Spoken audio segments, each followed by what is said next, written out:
오늘 설교의 제목은 감사하는 예배의 완성입니다 라는 제목으로 말씀을 함께 나누겠습니다. 오늘 이 말씀을 통해서 다시 한번 감사를 회복하는 귀한 시간이 되기를 진심으로 바랍니다. 오늘 우리가 읽은 시편 50편 말씀은 올바른 예배에 대한 좋은 지침을 가르쳐 줍니다. 본 시편의 핵심적인 내용들을 우리가 함께 살펴보면서 우리 예배의 완성은 감사로 드리는 예배임을 우리가 알게 될 것입니다. 먼저 우리가 주목하는 것은 예배는 특권이라고 하는 사실입니다. 이 내용들을 한번 순서대로 살펴보겠습니다. 무엇보다도 하나님께서는 세상 가운데서 우리에게 빛을 비춰 주셨다라고 가르칩니다. 본 시편 1절과 2절 말씀을 보시면 이렇게 기록합니다.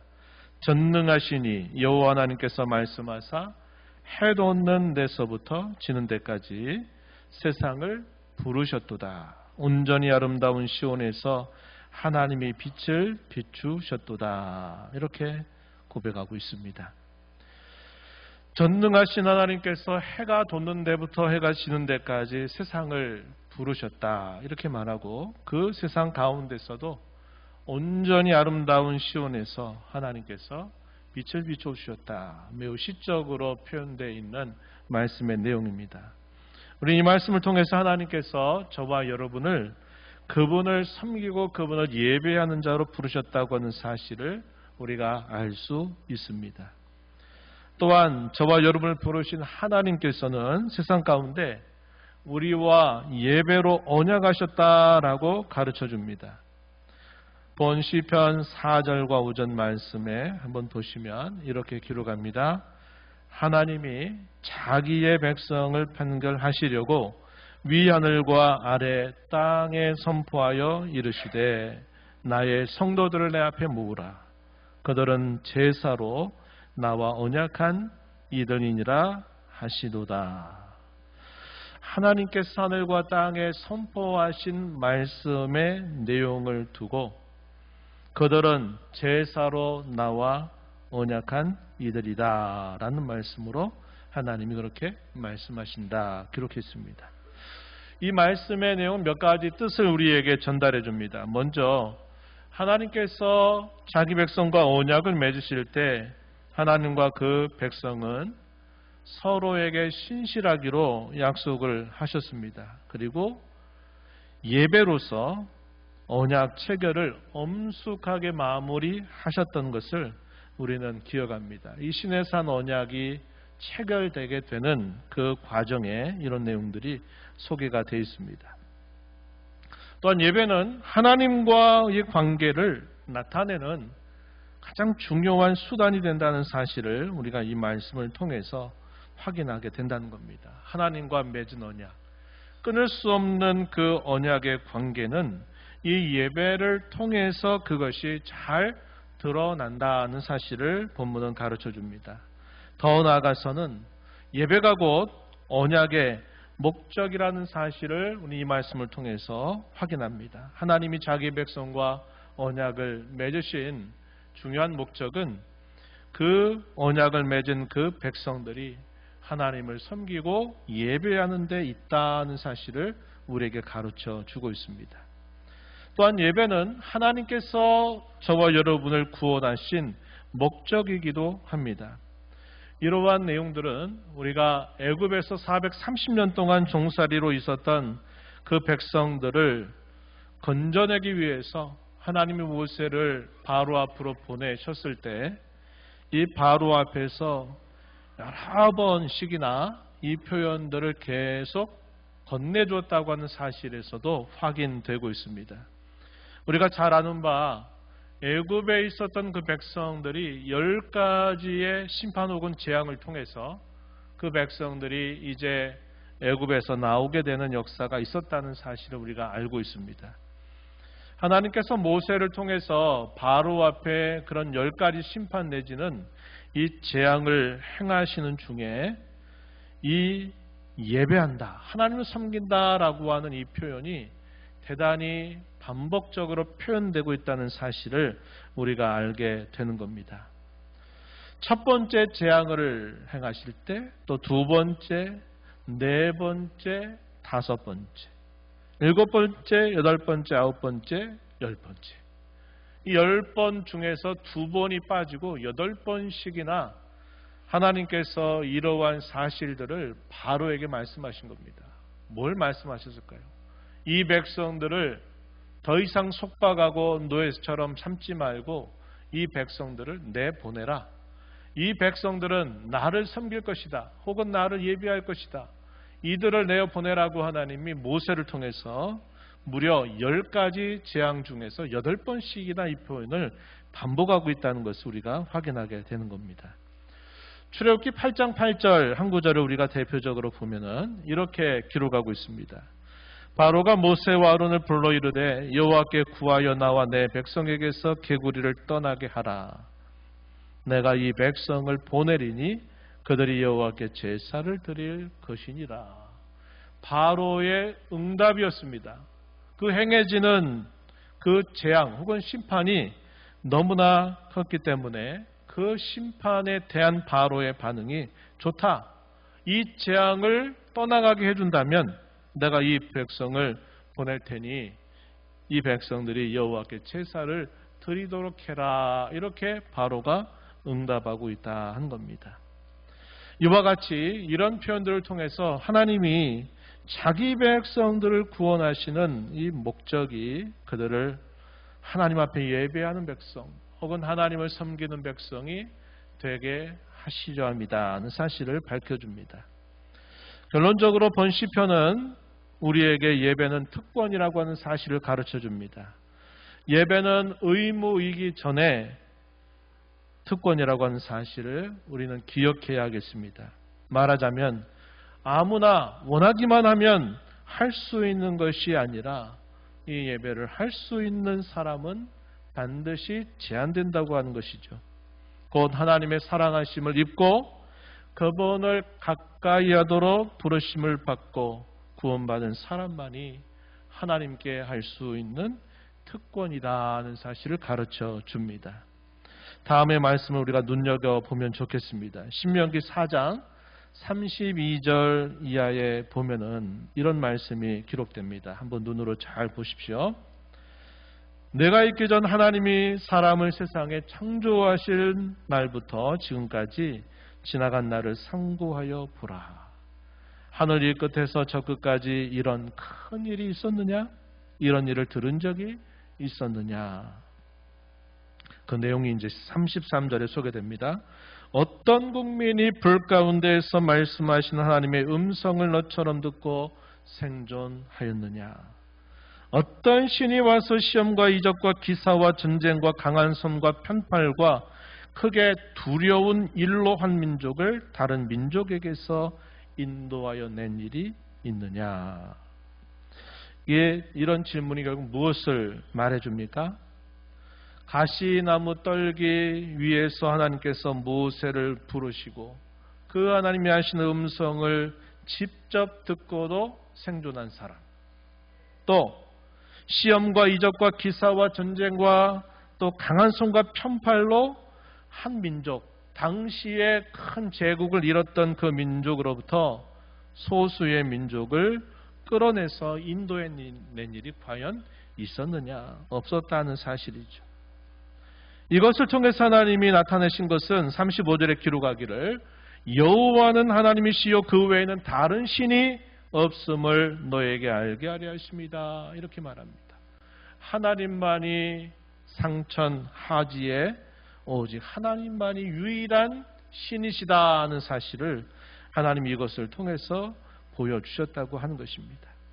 하나님이 자기 백성 이스라엘을 그와 같이 이렇게 가까이에서 그들과 함께 하시면서 그들에게 이러한 놀라운 은혜를 베푸신 그런 민족이 있는지 한번 찾아보아라. 아무도 없다는 사실을 깨우쳐주는 말씀이죠. 또한 신명기 4장 7절 말씀에서는 또 이렇게 기록합니다. 우리 하나님 여호와께서 우리가 그에게 기도할 때마다 우리에게 가까이 하심과 같이 그 신이 가까이함을 얻은 큰 나라가 어디 있느냐 이렇게 반문합니다. 하나님께 기도할 때 하나님께서 가까이 하셔서 그들을 붙드시고 그들로 허여금 큰 나라가 되게 하신 그 나라가 과연 어디 있겠느냐 이렇게 반문을 하시는 겁니다. 대개 이방의 혹은 고대 근동 종교의 신들은 사람의 형상이나 아니면 어떤 짐승의 형상들을 비싼 재료를 통해서 만들고 그 신 앞에 제사를 드리고 제물을 드려요. 그럼 그 신이 뭐라고 말합니까? 말하지 못해요. 아무 말도 하지 못합니다. 그 제사를 진행하는 그 신전에 있는 제사장을 통해서 신이 뭐라고 말씀한다라고 하는 말을 들은 것처럼 들려주는 그런 역할 외에는 절대로 누구도 말하는 그런 신이 존재하지 않았다는 겁니다. 그럼에도 불구하고 하나님께서는 자기 백성들에게 그렇게 가까이 하셔서 때로 말씀도 직접 들려주시고 하나님이 나타나셨다고 하는 사실들을 여러 자연현상들을 통해서 그들에게 보이시면서도 그들을 가까이 하시고 그들과 함께 하시는 그런 분이 없다는 겁니다. 이것은 하나님께서 남다르게 베푸신 놀라운 특권이라고 하는 사실을 보여줘요. 그래서 하나님을 섬기고 예배할 수 있다는 것은 곧 놀라운 특권이라고 하는 사실을 우리에게 밝혀주고 있다는 겁니다. 이제 우리가 주목하는 것은 감사가 예배의 완성이라고 하는 사실입니다. 본문의 교훈을 통해서 우리가 그러한 내용들을 하나씩 생각해 볼 수 있겠습니다. 먼저 우리가 이러한 과정을 생각할 때 첫 번째 생각하는 것은 의식적인 예배로는 하나님이 충분하다고 말씀하지 않는다고 하는 사실입니다. 본 시편 8절 이하에서 하나님께서 친히 말씀하시는 내용들을 우리가 주목해 보면 하나님은 천지와 만물과 모든 짐승들을 하나님이 창조하시고 그 모든 것들의 소유주가 되시는 분이다 하는 사실을 밝혀주고 있습니다. 특별히 11절 말씀에 가서 보면 산의 모든 새들도 내가 아는 것이며 들의 짐승도 내 것이미로다 이렇게 말씀했고 12절에서는 내가 가령 주려도 내게 이르지 아니할 것은 세갈과 거기에 충만한 것이 다 내 것입니다. 이렇게 하나님께서 말씀을 하신 겁니다. 모든 것들의 참된 창조자요 주인이 되시는 하나님이시다 하는 사실을 말씀해요.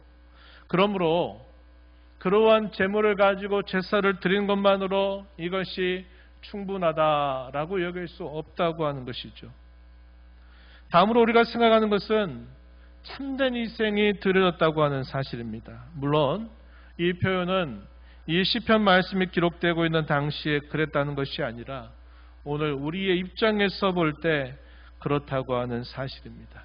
우리가 잘 아는 것처럼 이 땅에 오신 예수님께서 저와 여러분을 위한 참된 희생을 하나님께 드리셨다는 말입니다. 본 시편 13절에서 이렇게 말씀하십니다. 내가 수소의 고기를 먹으며 염소의 피를 마시겠느냐 이렇게 반문하셨어요. 이 말씀에서 하나님께서는 당시에 드려졌던 제물을 먹지 않는다고 말씀하십니다. 그러한 제물은 하나님께서 받으실 수 있는 것이 실상은 아니었습니다. 이방의 종교에서 그들 신들은 제사 음식이 필요했습니다. 그 신들에게 계속 음식을 제공해야 했어요. 하지만 사실 하나님께서는 그런 음식을 결코 필요로 하는 분이 아니십니다. 하나님 필요로 하는 희생의 제물은 그러한 짐승으로 될 수 있는 것이 아니라 완전한 제물이어야만 했다고 하는 겁니다. 그것이 바로 이 땅에 오신 예수님이셨다는 사실을 우리는 잘 알고 있습니다. 이에 대해서 히브리서는 우리에게 이러한 사실들을 다음과 같이 일깨워 주고 있습니다. 히브리서 9장 23절 이하에 보면 이런 말씀이 있어요. 상당히 중요한 표현인데 한번 보세요. 그러므로 하늘에 있는 것들의 모형은 이런 것들로서 정결하게 할 필요가 있었으나 하늘에 있는 그것들은 이런 것들보다 더 좋은 제물로 할지니라.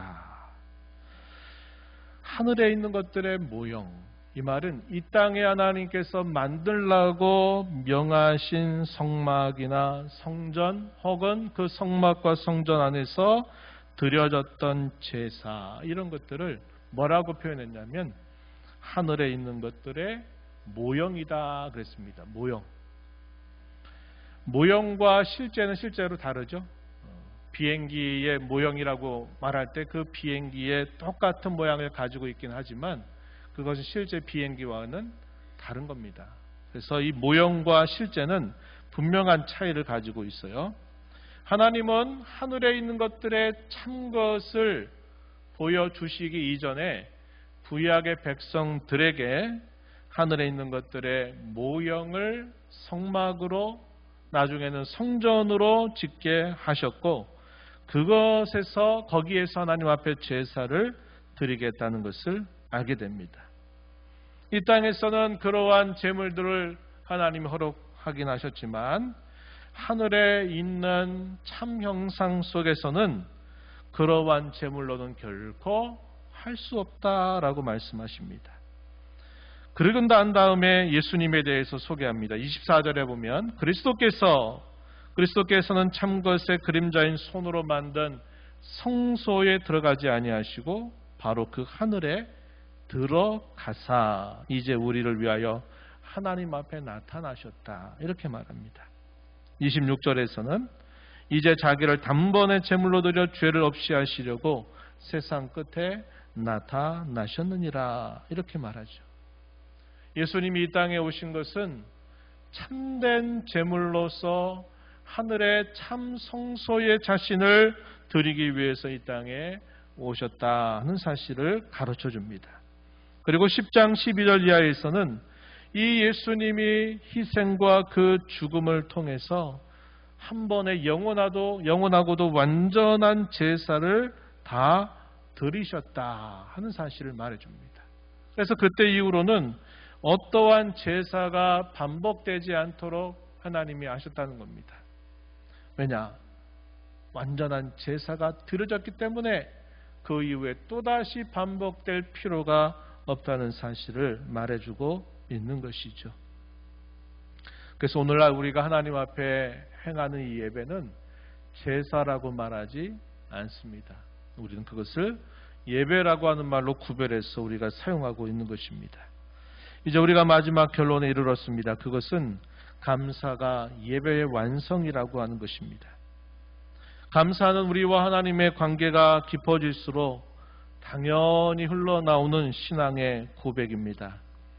의식적인 예배, 제물을 가지고 드려라 하니까 그대로 드리는 식의 이러한 예배만으로는 하나님과 깊은 관계를 보장해주지 않는다는 겁니다. 이방 종교에서는 제사가 하나의 자기들의 공로가 되어서 마치 신에게 빚지게 하는 것처럼 사람들은 생각하곤 했습니다. 우리가 제사를 드렸으니 그 제사 받고 우리가 원하는 것을 들어달라고 요청할 수 있는 권리를 마치 얻은 것처럼 그렇게 생각하는 것이죠. 오늘날 우리도 그런 생각하면 안 됩니다. 우리가 하나님 앞에 예배했으니까, 하나님 내가 예배했으니까 하나님 마치 나에게 무엇인가를 해줘야 되는 것처럼, 하나님 마치 나에게 빚진 것처럼 우리가 생각을 하고 그 예배를 하나의 공로처럼 우리가 생각해서는 안 될 것입니다. 우리가 하나님 앞에서 늘 생각해야 될 것은 하나님과의 이러한 관계가 반드시 바탕이 되어서 하나님 앞에 예배할 때 그 예배가 하나님이 바라시는 예배다 하는 사실을 우리가 기억해야 되겠다 하는 것입니다. 오늘 본문의 말씀으로 돌아와서 본 시편 22절 23절 말씀을 다시 주목해 보시기 바랍니다. 이렇게 말씀합니다. 하나님을 잊어버린 너희여 이제 이를 생각하라. 그렇지 아니하면 내가 너희를 찢으리니 건질 자 없으리라. 감사로 제사를 드리는 자가 나를 영화롭게 하나니 그의 행위를 옳게 하는 자에게 내가 하나님의 구원을 보이리라. 이렇게 말씀합니다. 하나님이 잊어버린 너희, 여기 너희가 누굴까요? 제사를 드리는 백성, 오늘날의 말로 바꾸면 예배하는 사람들을 말합니다. 그런데 그 예배가 순서에 따라서 드려져요. 찬송합니다, 기도합니다, 말씀을 읽겠습니다 하면서 순서에 따라 그 예배의 순서에 응해서 예배가 드려지고 있는 겁니다. 그런데 하나님이 뭘 당시 백성들에게, 오늘 저와 여러분에게 말씀하실까요? 하나님을 잊어버린 너희. 이게 무슨 말일까요? 하나님께 대한 감사가 없는 그러한 형식에 치우쳐져 있는 그들을 향해서 하나님이 책망하시는 말씀이 바로 이 말씀이라고 하는 겁니다. 그래서 마지막 절에 말하기를 감사로 제사를 드리는 자가 나를 영화롭게 한다. 이렇게 말씀을 주고 있다는 겁니다. 그래서 의식적인 그러한 예배로서는 충분하지 않는다는 사실이고, 그리스도께서 우리를 위하여 온전한 희생이 되셨다고 하는 사실을 우리가 근거해서 우리가 하나님 앞에 드리는 이 예배가 완성되려고 하면 반드시 거기에 하나님을 향한 깊은 감사가 동반되어야 한다 하는 것을 우리에게 가르쳐 주고 있다 하는 겁니다. 오늘 우리가 이 말씀을 통해서 몇 가지 이 교훈을 바탕으로 적용과 권면을 드리면서 마무리하고자 합니다. 무엇보다도 감사를 잊어가는 예배, 감사를 잊어가는 신앙을 우리는 조심해야 하겠습니다. 처음에는 감사해요. 그러다가 이것이 계속되거나 반복이 되면 그때부터는 감사를 잊어버립니다. 왜 그럴까요? 당연한 일이라고 여기기 때문인 것 같아요. 그래서 이렇게 생각하는 것 같습니다. 마치 이제 그것은 더 이상 감사할 일이 아니야, 또 다른 감사할 것이 있어야만 돼 하는 식으로 우리가 생각한 것 같아요. 오늘 우리가 살펴본 교훈처럼 우리가 반복적으로 하나님 앞에 예배하다 보니 그것은 감사하다고 생각하지 않는 것이 아닌가, 이렇게 우리가 이런 것을 되돌아봐야 하겠습니다. 우리가 지난 몇 년 전 우리는 코로나 시대라고 하는 전무후무한 그런 특별한 시대를 전 세계 모든 사람들이 함께 살면서 우리에게 이전과 같은 일상이 또다시 회복될까 하는 그런 염려 가운데 한 3년 넘는 시간들을 보냈던 기억이 있습니다. 그런데 놀랍게도 이런 모든 셧다운 되었던 일들이 다 해제가 되면서 예배할 수 있게 됐을 때 우리의 마음은 어땠습니까? 참 기뻤습니다. 현장을 떠나서 온라인으로 어쩔 수 없이 그렇게 예배할 수밖에 없었던 상황 속에서 또다시 성도들이 함께 모여서 교제하고 예배할 수 있었다는 일들이 있을 때 우리는 너무나 기뻐했습니다. 그런데 그 예배가 그때 이후로 계속 반복이 되면서 이건 너무나 당연한 일이야 라는 생각을 하면서 우리가 그런 감사와 감격을 또 잊어버렸을 수도 있다 하는 사실이죠. 또 한편 우리가 살아가는 삶 속에서 하나님께서 베풀어 주신 것들이 특별하지 않다라고 여겨서 우리가 이런 감사를 잊었는지도 모르겠습니다. 예배처럼 저와 여러분이 갖는 이 신앙도 그렇게 감사를 잊어가는 것은 아닌지 돌아보는 시간이 되기를 바랍니다. 우리가 흔히 감사의 반대말 하면 그게 뭘까요? 감사한다, 감사하지 않는다, 이렇게 우리가 말로는 생각하기 쉽지만 이 감사의 반대말은 원망과 불평입니다. 저와 여러분의 삶 속에서 원망과 불평이 많아지면 자연스럽게 감사는 멀어지게 되겠죠. 또 이런 반대도 성립합니다. 감사가 사라지게 되면 자연스럽게 원망과 불평이 많아지게 됩니다. 저와 여러분의 모습은 어떠합니까? 감사는 강도보다 빈도가 더 중요하다라고 말하기도 합니다. 강도라는 게 뭘까요? 금방 얘기했던 겁니다. 처음에는 감사해요.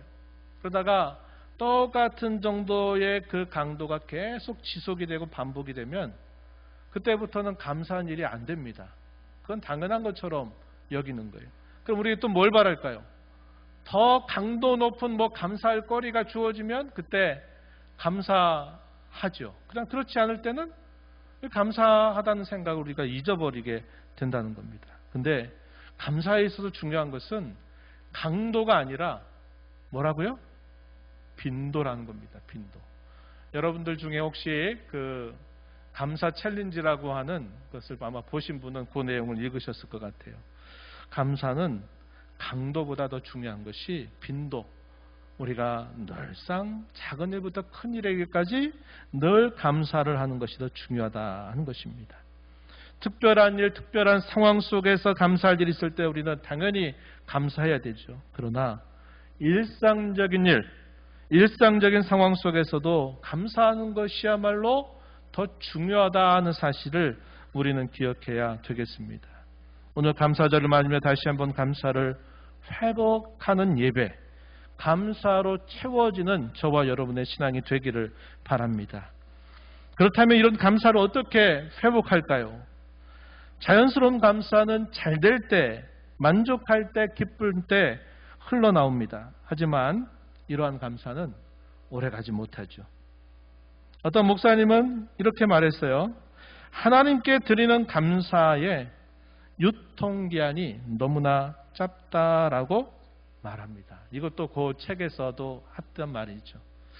유통기한이 짧다. 이 말은 감사하는 그 마음이 금방 사라져버린다라는 것을 우리에게 말해주는 뜻이 될 겁니다. 사랑도 이와 비슷한 것 같습니다. 자연스러운 사랑은 오래가지 못하죠. 감정적으로 내가 어떤 사람을 사랑하는 거 천년 만년 갈 것 같은데 그 감정적으로 사랑하는 것이 오래가지 못합니다. 생리적으로 우리의 몸으로 신체적인 반응으로 느끼는 사랑도 오래가지 못합니다. 사랑의 성숙은 의지적인 결정으로 맺어가는 열매와 같습니다. 그와 마찬가지로 감사도 그래요. 사랑이 훈련되어야 하는 것처럼 감사도 역시 그와 같습니다.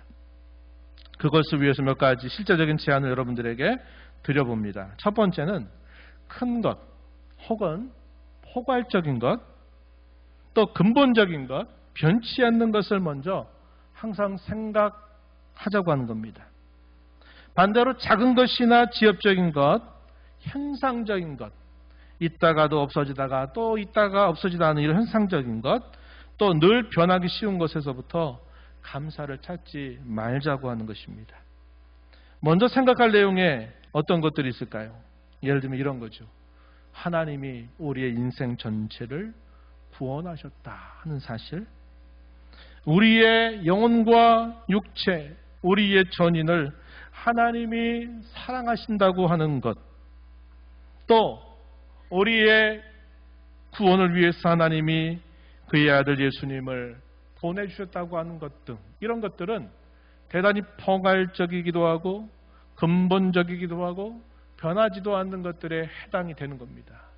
우리가 감사할 내용들을 이런 것들로부터 찾자고 하는 것입니다. 우리가 잘 아는 것처럼 하박국 선지자는 유다 말기에 부름받았죠. 그는 자신이 살고 있는 현실을 깊이 생각했습니다. 그러다 보니까 하나님 백성이라 불리는 사람들 가운데 불의가 너무나 많이 가득하고 하나님의 말씀이 힘을 잃어버린 것 같은 현실을 보면서 하박국은 탄식하고 부르짖었습니다. 신앙이 대단히 깊기 때문에 할 수 있는 일이죠. 그런데 그런 그에게 있어서 찾아온 것은 뭐냐? 원망과 불평이었다는 겁니다. 하나님 왜 이들을 그대로 가만히 두십니까? 왜 이들을 그대로 방치하십니까? 하는 원망과 불평이 탄식처럼 쏟아졌다고 하는 것입니다. 그러나 이 하박국 선지자가 하나님의 말씀을 듣고 그분의 계획을 듣고 나서는 뭐라고 고백하게 됩니까? 하박국의 마지막 부분이죠. 무화과 나무 잎이 마르고 포도 열매가 없고 밭에 소출이 없고 외양간에 송아지가 없다 하더라도 나는 오직 누구로 말미암아? 여호와로 말미암아 나는 기뻐하겠다. 나는 감사하겠다라고 그는 고백했습니다. 무슨 차이입니까? 하나님께서 그에게 약속하신 말씀이 포괄적이고 변치 않고 근본적이라고 하는 사실들을 그가 깨닫게 되면서 지역적으로 있는 현상 같은 그런 일들을 넘어서서 하나님 앞에 감사로 영광 돌린 모습이 표현되고 있는 겁니다. 두 번째는 지나간 과거를 통해서 감사한 것을 찾도록 노력하자고 하는 겁니다. 만약 지금의 현실에서 감사한 것을 찾기가 어렵다면 우리의 시선과 우리의 생각을 과거로 돌려보기를 권면합니다. 사실 생각해보면 과거의 그 힘들었던 순간도 조금 지나고 나서 보니까 뭐를 알게 됩니까? 아, 하나님이 그래도 도와주셨구나 하는 것을 조금 지나고 나면 깨달아요. 우리가 지금 어려움 가운데 처해져 있다 하더라도 지금은 그런 마음이지만 조금 더 지나고 나면 하나님이 또 하나님이 이렇게 하셨구나 하는 사실 우리가 깨닫게 될 겁니다. 그래서 우리가 현실 속에서 어렵다면 우리는 과거에 지나간 인생의 삶 속에서 베푸셨던 하나님의 은혜를 우리가 다시 되새겨보는 것이 좋다고 하는 사실입니다. 지나고 나서 보니까 그게 다 하나님의 은혜였고 지나고 나서 보니까 그게 다 감사할 내용이 아니었습니까? 지금 우리 현실도 마찬가지가 될 겁니다. 우리 앞선 신앙의 선배들이 다 공통적으로 보여줬던 모범이 바로 그와 같습니다. 과거를 통해서 감사한 것을 찾고 지금을 인도해 주시기를 우리는 기도해야 하겠습니다. 우리는 시편에서 그러한 예를 참 많이 접하게 됩니다. 우리가 아는 찬송 429장 세상 모든 풍파 너를 흔들어 이런 찬송이 있죠.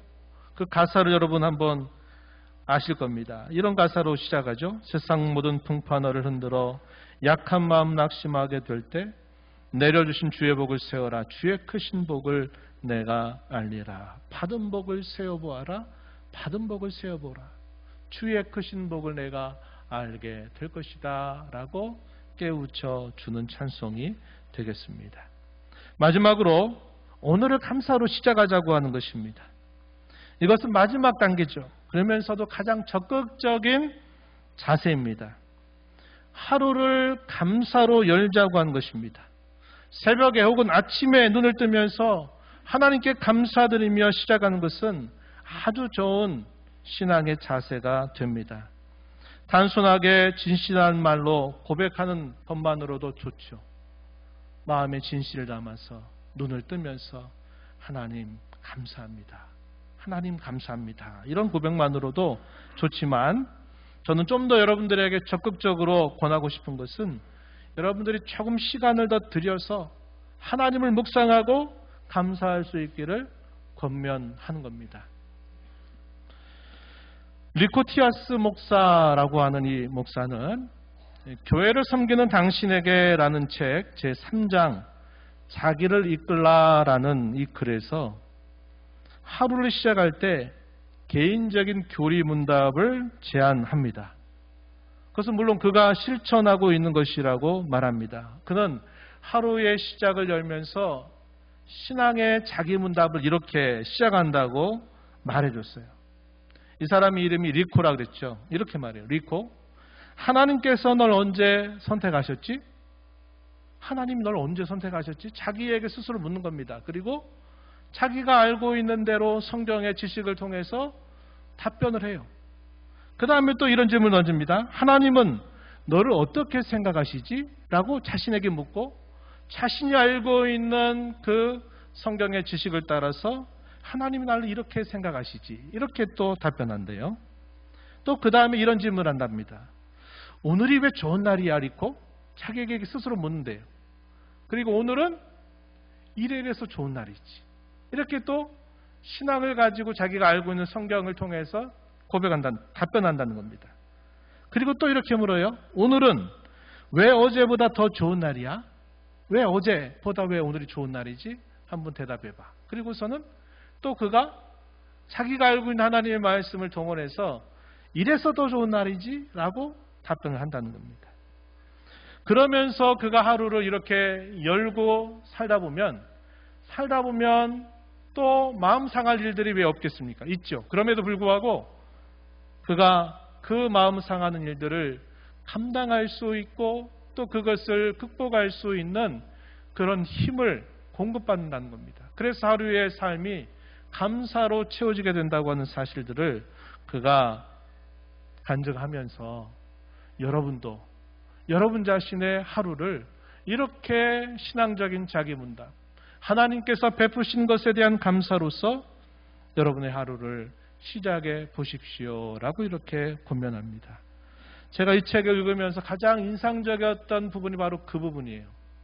여러분들도 답변이 비록 짧더라도 여러분들이 하루를 이렇게 감사로 시작하는 삶을 바꿔보세요. 그럼 하루의 삶이 감사로 채워지게 될 것을 경험하게 될 것입니다. 오늘 이런 말씀을 통해서 우리가 하나님 앞에 감사할 수 있다고 하는 것은 예배의 완성이고 우리 신앙생활에 있어서 대단히 완숙한 신앙을 나타내는 모습이라는 사실을 기억하면서 이런 감사로 회복하는 저와 여러분이 되기를 진심으로 바랍니다.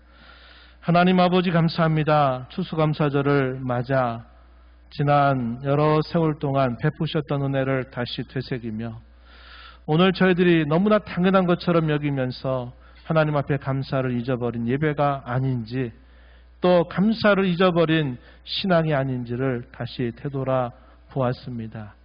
하나님께서 저에게 베풀어 주신 은혜를 늘 되새기며 또 하나님께서 무엇보다도 하루를 열고 시작할 때마다 또 이 하루를 하나님 앞에 감사로 열어가는 것이 또 저희에게 좋은 이런 감사 생활을 회복하는 길임을 저희에게 소개하셨사온즉 이러한 삶을 통해서 하나님께 감사로 영광 돌리는 저희들의 삶이 이후로 계속되게 주시옵소서.